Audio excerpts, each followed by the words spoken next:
மாரி செல்வராஜ் சாரோட அந்த ஒரு இன்டர்வியூ பார்த்துருப்போம். சார் சொல்லியிருக்காங்க, டெடிக்கேட்டிவான ஒரு ஆர்டிஸ்ட்டை தான் நான் எடுத்தேன், அது மலையாளி அப்படியெல்லாம் நான் பார்க்கல, அவங்க டெடிக்கேட்டிவாக இருந்தாங்க, நான் எடுத்தேன் அப்படின்னு சொல்லி சார் சொல்லியிருந்தாங்க.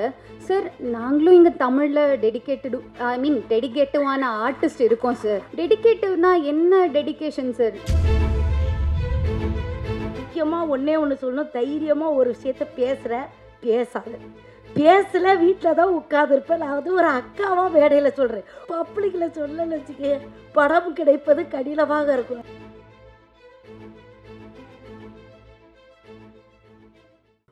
மேடையில் அமர்ந்திருக்கும் அத்தனை பெரியவர்களையும் வணங்கி, முன்னாடி இருக்கிற அண்ணன்மார்கள் தம்பிமார்கள் எல்லாத்துக்கும் வணங்கி. ஏன்னா அதில் பார்த்துட்டு இருக்கிறது ஒரு கேமராவில் 1 கோடி பேர் பார்ப்பாங்க.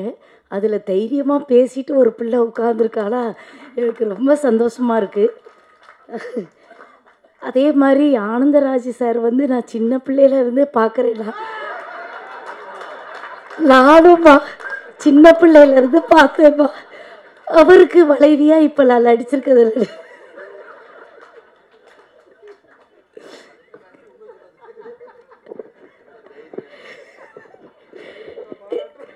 நிஜமானவே நானும் சின்ன பிள்ளையிலேருந்து அவரை பார்த்துட்டு வரேன். அவரை பார்த்து பயந்த ஒரு சில ஆட்களில் நானும் ஒருத்தர்.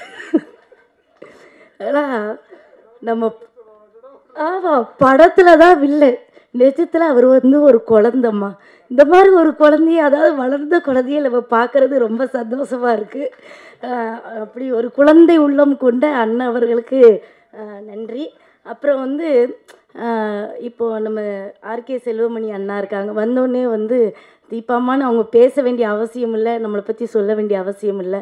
அந்த பெருந்தன்மை இருக்குல்ல, உண்மையில் அந்த காலத்தில் இருக்கிற அத்துணை ஆர்டிஸ்ட்டுகளுக்கும் அந்த ஒரு இது ஒன்று. அவங்ககிட்ட இருந்து தான் அந்த பணிவெல்லாம் நம்ம கற்றுக்கணும்.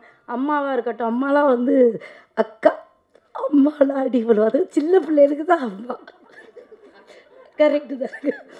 அதனால் அக்காவுக்கு உண்மையிலே சொல்கிறேன், அவங்க வந்து ஒருத்தங்களை என்கரேஜ் பண்ணுறதுலையே இருக்கட்டும். இன்றைக்கி வந்து ட்ரெண்டிங் யாருன்னா அக்கா தான். ஏன்னா வந்து அவங்கள நம்ம ஒரு மாறுபட்ட கோணத்தில் இன்றைக்கி நம்ம பார்க்குறோம். நிறைய பேருக்கு நிறைய விஷயங்களை சொல்லி கொடுக்குறதுல அவங்கள அடிச்சுக்க ஆளே கிடையாது.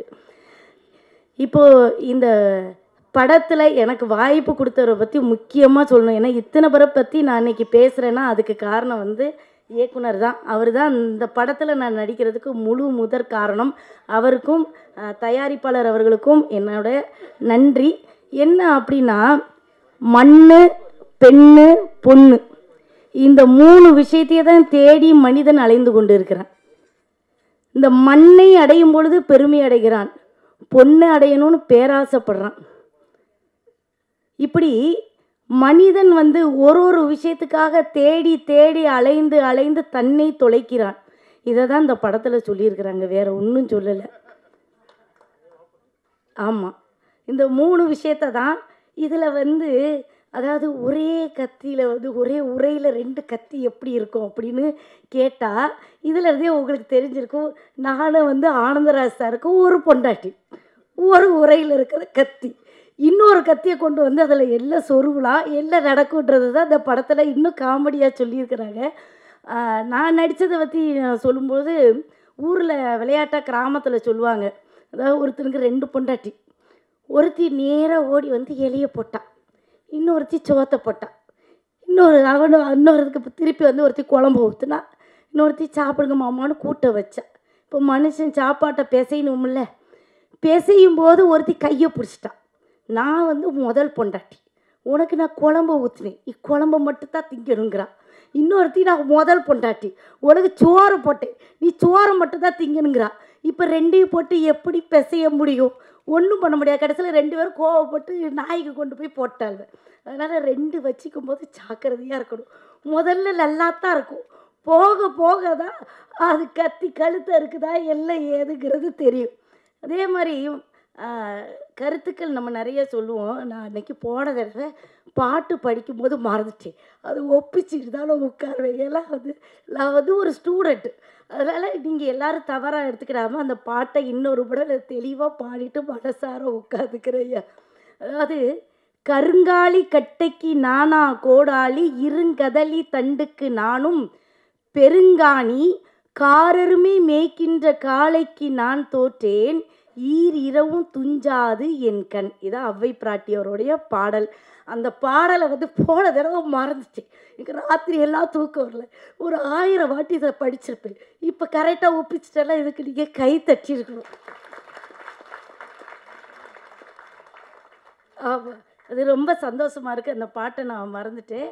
அதனால் இந்த தடவை சொன்னேன். உண்மையிலே நான் வந்து ரொம்ப பெருமைப்படுறேன். ஏன்னா இங்கே இருக்கிற எல்லாருமே என்னை பற்றி நிறைய எழுதுறதுனால தான் எனக்கு நிறைய படங்கள் வருது. அதுக்கு வந்து முதல்ல இங்கே முன்னாடி இருக்கிற என்னோடய சகோதர சகோதரிகளுக்கு வந்து ரொம்ப நன்றி, ரொம்ப நன்றி. இந்த படத்தில் எனக்கு வாய்ப்பு கொடுத்த எல்லாருக்குமே ரொம்ப நன்றி.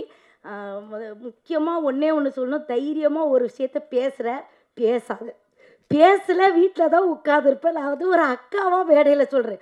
கோவம் வருதா மனசுக்குள்ளே வச்சுக்க, ரூமில் வச்சு எல்லா வேணாலும் திட்டிக்க, பப்ளிக்கில் சொல்லலை வச்சுக்க, படம் கிடைப்பது கடினமாக இருக்கும். அதனால் சில விஷயங்கள் எல்லாம் வந்து உள்ளுக்குள்ளே பேசிட்டு வெளியில் வந்து நம்ம நல்ல பிள்ளை மாதிரி நடிச்சுட்டு போயிடுறேன். இப்போ தீபாக்கா நடிக்கிறேன்ல அதே மாதிரி நடிச்சுட்டு அந்த அக்கா நல்ல அக்கா அப்படின்னு ஒரு பேரை வாங்கிட்டு உட்கார்ற மாதிரி உட்காந்துக்க. ஆனால் உண்மையிலே உன்ன மாதிரி நேர்மையான பிள்ளைகளே நான் வந்து கையெடுத்து கும்பிடுறேம்மா. ரொம்ப தைரியமான ஸ்பீச். அதுக்காகவே உனக்கு நான் மறுபடியும் வாழ்த்து சொல்கிறேன். ரொம்ப நன்றி நன்றி நன்றி. டைரக்டர் சார், நீங்கள் பார்த்துருப்பீங்க, அங்கே வந்து நான் ஒரு ஆங்கிலோ இண்டியன் பொண்ணுக்கு மேபி நினச்சிருந்தா ஒரு ஹிந்தி பொண்ணை கூப்பிட்டுருக்கலாம், மேபி மலையாளி, அதெல்லாம் தவிர்த்து சார் ஒரு தமிழ் முகம், ஆனால் அவங்க ஆங்கிலோ இண்டியனுக்கு செட் ஆவாங்க அப்படின்னு நினச்சி சார் என்னை கேஸ்ட் பண்ணியிருக்காங்க. இங்கே பொதுவாக ஹீரோயின்ஸ்க்கு வந்து ஒரு ஸ்டீரியோ டைப் வச்சுருக்காங்க. ஹீரோயின்ஸ் வந்து ஒரு 25 வயதுக்குள்ளே தான் இருக்கணும், முக்கியமாக அவங்களுக்கு கல்யாணம் ஆகியிருக்கூடாது, பாய் ஃப்ரெண்ட்ஸ் இருக்கக்கூடாது, இப்படியெல்லாம் ஒரு ஸ்டீரியோ டைப் இருக்குதுன்னு நான் கடந்து வந்த சினிமாவில் பார்க்குறேன். மேபி அது எந்த வகையிலன்னு எனக்கு தெரியல. அப்படி ஒரு ஸ்டீரியோ டைப்பை சார் பிரேக் பண்ணி என் கதைக்கு இவங்கெல்லாம் தேவை அப்படின்னு சொல்லி எடுத்திருக்காங்க. இதுக்கு வந்து நான் சாரை வந்து ரொம்ப அப்ரிஷியேட் பண்ணுறேன். முக்கியமாக இப்போ நம்ம பார்த்துருப்போம், மாரி செல்வராஜ் சாரோட அந்த ஒரு இன்டர்வியூ பார்த்துருப்போம். சார் சொல்லியிருக்காங்க, டெடிக்கேட்டிவான ஒரு ஆர்டிஸ்ட்டை தான் நான் எடுத்தேன், அது மலையாளி அப்படியெல்லாம் நான் பார்க்கல, அவங்க டெடிக்கேட்டிவாக இருந்தாங்க, நான் எடுத்தேன் அப்படின்னு சொல்லி சார் சொல்லியிருந்தாங்க. சார், நாங்களும் இங்கே தமிழில் டெடிக்கேட்டிவான ஆர்டிஸ்ட் இருக்கோம் சார். ஏன்னா தெரியல சார், நானும் ஒரு 4 படங்கள் பண்ணியிருக்கேன் சார். அதில் வந்து காந்தி கண்ணாடி, அர்ச்சனா அம்மாவுக்கு டீனேஜாக பண்ணியிருப்பேன். முக்கியமாக பார்த்திங்கன்னா அது ஒரு கிராமத்து சப்ஜெக்ட், அதில் நான் பண்ணியிருப்பேன். அதுக்கு அப்படியே ஆப்போசிட் பார்த்திங்கன்னா கமர்ஷியல் பண்ணியிருப்பேன், ஸ்டண்ட்டு பண்ணியிருக்கேன், கமர்ஷியலான ஒரு சாங் பண்ணியிருக்கேன். சார் ஞாபகம் இருந்துச்சு, இங்கே பார்க்கும்போது சார் கூட ஞாபகம் வச்சு கேட்டாங்க, அப்படி ஒரு ப்ராஜெக்ட் பண்ணியிருக்கேன். டெடிக்கேட்டிவ்னா என்ன டெடிக்கேஷன் சார்? நாங்கள் எங்களால் முடிஞ்ச எஃபர்ட் போடுறோம், ஆனால் அது உங்கள் கண்களுக்கும் உங்களோட பார்வைக்கும் உங்கள் காதுகளுக்கும் வந்து சேரலை. அது எப்படி சேர்க்குறதுன்னு தெரியலை. மேபி மீடியா நீங்கள் தான் எங்களுக்கு சப்போர்ட் பண்ணி அவங்கக்கிட்ட கொண்டு போய் சேர்க்கணும். டெடிக்கேட்டிவான ஆர்டிஸ்ட் நாங்கள் தமிழ்லேயும் இருக்கோம். ஸோ நீங்கள் எல்லாருமே எங்களுக்கு சப்போர்ட் பண்ணோம். முக்கியமாக சார் ஒரு சின்ன விஷயம், மேபி இது என் வயதுக்கு மீறின ஒரு பேச்சாக இருக்கலாம். இங்கே எல்லாருமே ஓடுற குதிரையில் பந்தயம் கட்ட தான் தயாராக இருக்காங்க சார். ஓடுறதுக்கு தகுதியான ஒரு குதிரை இருக்குது சார், ஒரு வாட்டி பந்தயம் கட்டி தான் பாருங்களேன் அது எவ்வளோ தூரம் ஓடுதுன்னு. உங்கள் எல்லாருக்கும் நன்றி.